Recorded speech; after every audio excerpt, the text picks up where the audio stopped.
Hi everyone, তো বার্থডের দিন যেহেতু আমার এক্সাম পড়েছিল সেহেতু নেক্সট দিন মানে পরের দিন আমি বার্থডে সেলিব্রেট করেছিলাম। এখানে দীপ অলরেডি চলে এসেছিল আর পুরো ডেকোরেশনও কমপ্লিট করে নিয়েছিল। অ্যান্ড দেন ও আমার চুল আঁচড়ে দিচ্ছিল। আর তারপরে আমরা সবাই রেডি হয়ে গেছিলাম। আর এখানে আমার স্টুডেন্টরাও চলে এসেছিল। আর এটা ছিল আমার বার্থডে কেক, যেটা দেখতে না খুব সুন্দর ছিল। তারপর আমরা সবাই কিছু ফটো ক্লিক করে নিচ্ছিলাম। অ্যান্ড দেন বাড়ির সবাই, বাড়ির বড়রা আমাকে আশীর্বাদ করে নিচ্ছিল। আর আশীর্বাদ করা কমপ্লিট হয়ে যাওয়ার পর আমি কেক কাটিং করে নিয়েছিলাম। আর এখানে সবাইকে কেকও খাইয়ে দিয়েছিলাম। আর সবাই সঙ্গে অনেক আনন্দ করার পর লাস্টে ডিনার করতে বসে পড়েছিলাম। আর ডিনারের মেনু ছিল পোলাও, চিকেন, চাটনি, মিষ্টি।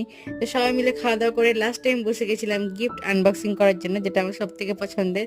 ছোট থেকেই খুব এক্সাইটেড হয়ে থাকতাম বিষয়টা নিয়ে, এই বার্থডে সেলিব্রেশন বা এই গিফট আনবক্সিং নিয়ে। তো আমি প্রত্যেকটা গিফট আনবক্সিং করে দেখছিলাম। প্রত্যেকটা গিফটই খুব সুন্দর ছিল, বাট স্পেশালি এই গিফটটা আমার কাছে খুব স্পেশাল, কারণ এই গিফটটা আমাকে দীপ দিয়েছিল। তো এইভাবে আজকে দিনটা কাটলে। দেখা হচ্ছে পরের ভিডিওতে, ততক্ষণের জন্য বাই।